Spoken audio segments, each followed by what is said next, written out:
السلام علیکم ورحمۃ اللہ وبرکاتہ۔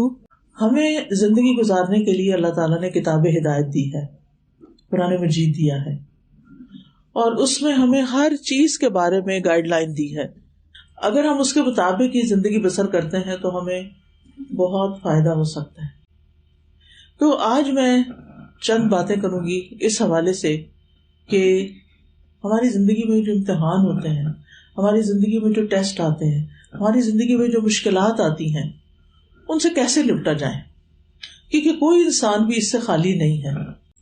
بہرحال اللہ سبحانہ وتعالیٰ مشکلات کے بارے میں قرآن مجید میں فرماتے ہیں فَإِنَّ مَعَ الْعُسْرِ يُسْرًا إِنَّ مَعَ الْعُسْرِ يُسْرًا، بے شک ہر مشکل کے ساتھ ایک آسانی ہے، بے شک اسی مشکل کے ساتھ ایک اور آسانی ہے۔ اب یہ ہے کہ اگر تکلیف آ جائے تو پھر کریں کیا؟ ہم سب سے پہلی بات یہ ہے کہ اللہ کی طرف رجوع کریں، اللہ سبحانہ تعالیٰ کو پکاریں۔ دعاؤں کی قبولیت کا جہاں تک تعلق ہے تو اس میں یہ یاد رکھیے کہ انسان جب اللہ تعالیٰ کی تعریف بیان کرتا ہے، درود شریف پڑھتا ہے، تو اس کے بعد دعا قبول ہوتی ہے۔ سورۃ فاتحہ جو ہے یہ بھی ان سورتوں میں سے ہے جن کو پڑھنے کے بعد دعا کی جائے تو دعا قبول ہوتی ہے۔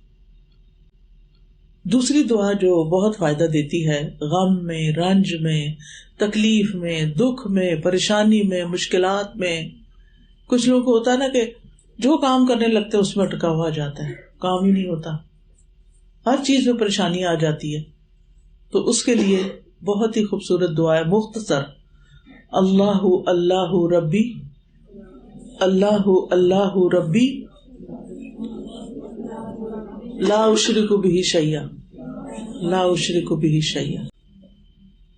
اسی طرح ایک اور روایت میں آتا ہے جس کو کوئی پریشانی ہو، غم ہو، کوئی بیماری ہو، سختی ہو، تکلیف ہو، وہ کیا کہے؟ اللہ ربی لا شریک لہ، اللہ ربی لا شریک لہ۔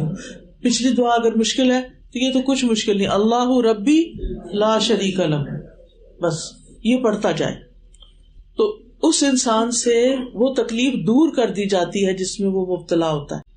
پھر آپ دیکھیں کہ آیت کریمہ حضرت یونس علیہ السلام کی دعا ہے۔ جب انہوں نے یہ دعا پڑھی تو اللہ تعالیٰ فرماتے ہیں فَاسْتَجَبْنَا لَهُ وَنَجَّيْنَاهُ مِنَ الْغَمِّ وَكَذَلِكَ نُنْجِي الْمُؤْمِنِينَ، ہم نے اس کی دعا قبول کر لی، اسے غم سے نجات دے دی، اور اسی طرح ہم ایمان والوں کو نجات دیا کرتے ہیں۔ تو اب آپ دیکھیے کہ لا الہ الا انت سبحانک، کوئی ضروری نہیں کہ 1,40,000 پڑھے، کچھ لوگ گھبرا کے پھر پڑھتے ہی نہیں۔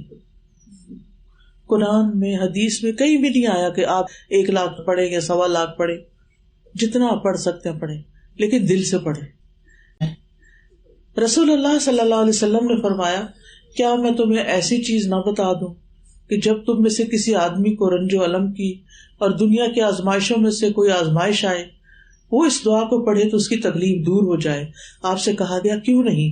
آپ نے فرمایا وہ مچھلی والے کی دعا ہے، لا الہ الا انت سبحانک انی کنت من الظالمین۔ پھر اسی طرح حسبنا اللہ و نعم الوکیل، نعم المولا و نعم النصیر۔ مشکل وقت میں، تکلیف اور گھبراہٹ کے وقت میں اگر آپ اس کو پڑھیں گے تو آپ کا ایمان بڑھ جائے گا۔ ساتویں چیز ہے، نبی صلی اللہ علیہ وسلم پر جب کوئی تکلیف آتی تھی تو یہ کلمات پڑھتے تھے، لا الہ الا اللہ العظیم الحلیم، لا الہ الا اللہ رب العرش العظیم، لا الہ الا اللہ رب السماوات و رب الارض و رب العرش الکریم۔ تو یہ دعا جو ہے یہ بھی بہت زبردست ہے، نبی صلی اللہ علیہ وسلم پریشانی کے وقت یہ پڑھا کرتے تھے۔ اگر کسی کو بھی ڈپریشن وغیرہ ہو تو آپ یہ پڑھ سکتے ہیں۔ پھر غم دور کرنے کی دعا ہے، اللہم انی اعوذ بک من الہم والحزن والعجز والکسل والجبن والبخل وغلبۃ الدین وقہر الرجال۔ اس میں ساری چیزیں آ گئی۔ اے اللہ میں پناہ مانگتا ہوں ہم اور غم، عاجزی، سستی، بخل، بزدلی، قرض داری اور ظالم کے اپنے اوپر غلبے سے۔